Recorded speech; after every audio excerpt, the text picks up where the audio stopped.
Merci Monsieur le Président, chers collègues. Permettez-moi tout d'abord de remercier les rapporteurs pour la grande qualité de leurs travaux. L'accès à une alimentation suffisante, saine et durable n'est pas une variable d'ajustement, c'est même plutôt un droit fondamental.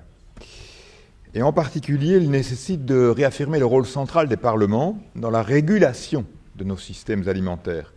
La souveraineté alimentaire ne peut exister sans souveraineté parlementaire. Ce sont nos assemblées qui doivent fixer les règles du jeu plutôt que le marché, protéger l'intérêt général et empêcher que les logiques purement financières ne prennent le dessus sur les besoins humanitaires essentiels. Et je souhaite partager une initiative très modeste que j'ai portée au Parlement belge, une proposition visant à interdire la spéculation sur les denrées alimentaires. Car dans un contexte de crise, lorsque les prix flambent, lorsque des millions de personnes basculent dans l'insécurité alimentaire, il est tout simplement inacceptable que certains puissent tirer profit de la volatilité des marchés alimentaires et engrangent des bénéfices énormes et indignes en affamant parfois et même très souvent artificiellement les populations.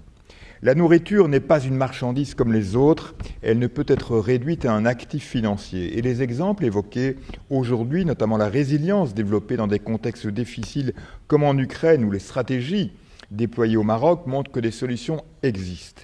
Elles doivent en outre s'accompagner d'un cadre politique clair, ambitieux et démocratique légitime. Enfin, nous devons penser cette question à l'échelle internationale, car aucune nation ne peut seule garantir sa sécurité alimentaire. Cela suppose coopération, régulation et solidarité. La sécurité alimentaire n'est pas seulement un enjeu agricole ou économique, c'est un enjeu de dignité, c'est un enjeu de stabilité, c'est un enjeu de paix et à ce titre, elle mérite une mobilisation pleine et entière de nos parlements. Je vous remercie.